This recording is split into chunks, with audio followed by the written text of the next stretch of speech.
Welcome to Nasdaq Trade Talks. I'm Jill Malandrino, global markets reporter at Nasdaq.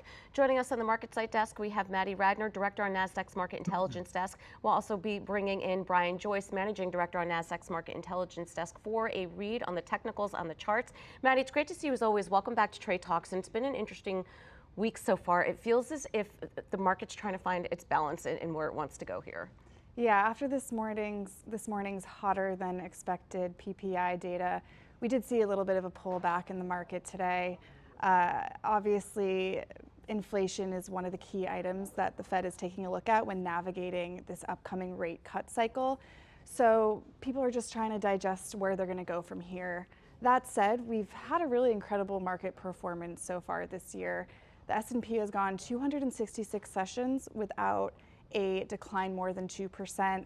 I think what really stands out to me is that the S&P Equal Weight Index as well as the S&P Mid Cap Index are also seeing this really impressive performance. So the breadth of the marketplace is really improving. The concentration of the larger caps that we saw at the beginning of the year is starting to roll over a bit. Yeah, and that's really what was concerning investors, was the risk concentration that we had in a handful of stocks. So it is encouraging to see that the breadth is spreading out a bit here.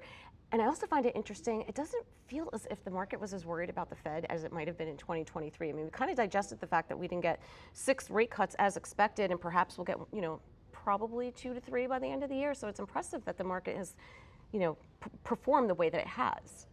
Yeah, I think, as you mentioned, the end of last year, where we started to see this broader rally, the market was pricing in 6 rate cuts starting in March. Obviously, that's changed a little bit in recent weeks.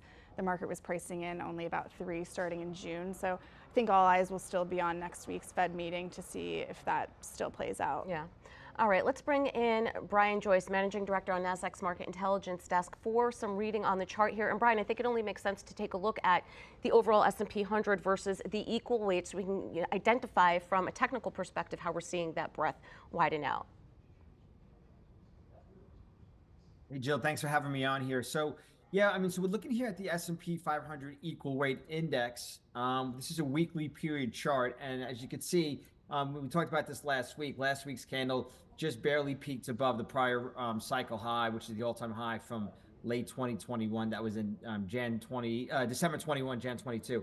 And then this week we kind of retested that high, and we're now seeing some, very light minor pullbacks so far. So that's not unusual to see. We've seen the same thing in the mid cap index, which last week also tested its prior record all-time high, as Maddie noted. So typically when a security, an index, or a stock, reaches a major price level, such as a multi-year high set years ago, it's common for that consolidation to take place. And so near term, I'm not concerned, by any means with, this, very recent pullback. We're days away from making, record closing highs for the equal weight index.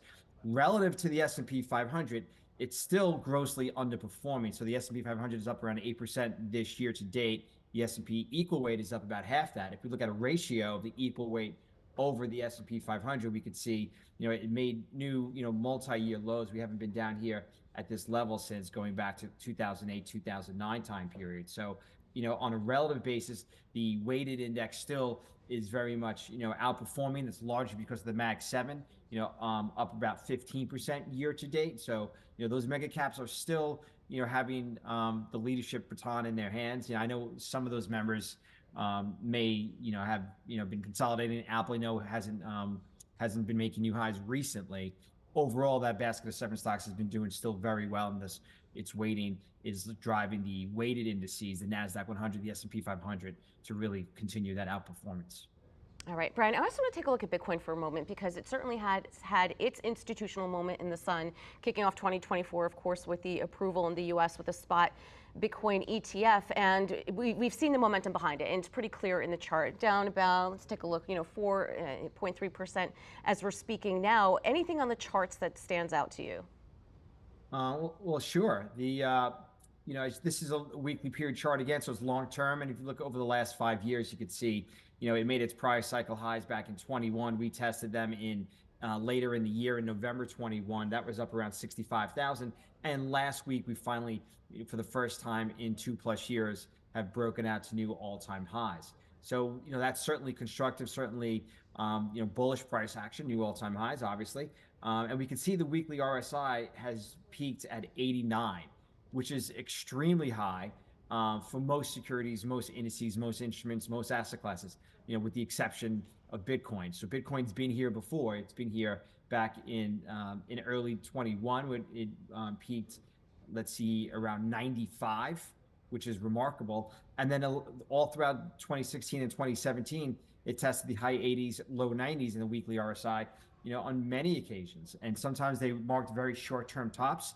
And on a relative basis, the pullbacks were minor, but on an absolute basis, some of these pullbacks in 2016, 2017 were of the 25 to 40% magnitude. And so, given the sharp increase we've seen here this time, you could see a decline like that in theory and still be in, what we call a longer term uptrend. So if the Bitcoin went down to say, went down 25, 30% from here, that's still going to put it right around the 48, 50,000 level, which, we didn't start the year out at that level. We were down here around 40,000. So, Bitcoin could still see, a 10, 20% plus pullback and be well within its longer term uptrend move. So what that just tells you is, the beta is stronger, the average daily range is much wider, and you certainly as an investor want to know your time frame. Are you long term? Are you short term? If you're short term, you most likely want to decrease your position size, and make sure that you're assessing your risk tolerance appropriately with something like this. Yeah, oh, for sure. I mean, as we're speaking right now, Brian, we were just a touch over 70,000, went to 69.5, back to 69,782. So you can certainly see that it's a tradable asset, let's put it that way for sure. Stay with us just for a moment here because Maddie and I are going to jump back into the deal market. And Maddie, we've been covering this for the first quarter of 2024. Whether you're looking at primaries or the secondary deal market, it has been relatively muted to what I think expectations might have been.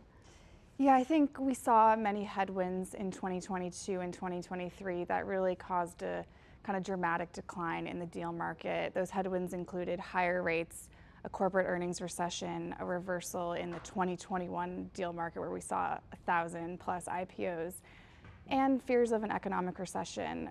I really think a lot of those headwinds have already improved or are starting to improve in recent months. So we are optimistic about future IPO activity. I mean, I'm looking at the notes that you have here. We're starting to see CEO confidence improve as well. Yes. So if you're seeing that in the publicly traded markets, hopefully that will trickle down somewhat into the private markets. You pointed out some things that you're seeing in earnings calls here in terms of how they're thinking about the economy. Yeah, I think corporate earnings are finally being projected to grow in the double digits for the first time in a couple of years. On top of that, you said CEO confidence is increasing, as well as kind of the mention of recessions in some of these earning calls is at all-time lows.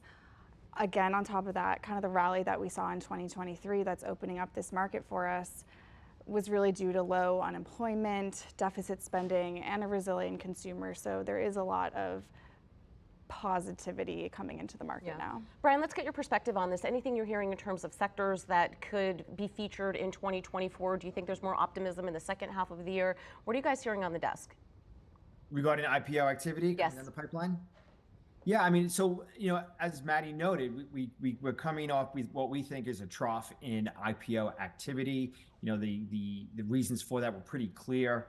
And so looking ahead, what had been headwinds, we think now can be tailwinds. So, the rate hiking cycle was the most extreme since, the early 1980 Volcker era, and we're now on the cusp of a rate cutting cycle. So whether that's going to be in May or June, I think it's going to happen, as we noted last week, this summer before we get, too close to the election.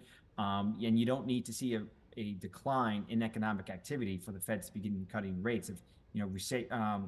If inflation metrics continue to come down or even stabilize here, as was noted in the January FOMC, we don't need to see a continued decline in inflation. As long as it doesn't get worse, I think the Fed has now cover, given, the topic of nominal rates versus real rates. Real rates will be restrictive if inflation stays here or continues to decline if the Fed does nothing. So I think we will get that rate cutting cycle. We are optimistic. We know we are optimistic about the future IPO activity. We thought maybe, late last year it would have been sooner, but we were expecting, the rate cut cycle to begin sooner as well. So not everything is 100% on, the timing of the rate cutting cycle. But, as Maddie noted, there's a lot of good things to be excited about here. We're seeing a much greater improving breadth in the equity market. Not only is the Mag 7 and the large cap tech indices making all-time highs, but the mid caps are making all-time highs, the equal weight S&P all-time highs. We're seeing, the rate cut cycle just about right here. Corporate earnings, very important, right? So we're now expecting 11% corporate earnings growth for the S&P 500 in 24 and over 13% in 2025. And when I say we're expecting, I'm talking about consensus. So, there's a lot to be optimistic about. And we think, once that rate cut cycle, kicks in, it's just going to be an additional tailwind that's going to allow for the IPO market to kind of thaw out a little bit and see an increase of activity, coming down the pipeline. All right, Brian, Maddie, appreciate the insight as always. Thanks for joining us on Trade Talks. I'm Jill Malandrino, Global Markets Reporter at Nasdaq.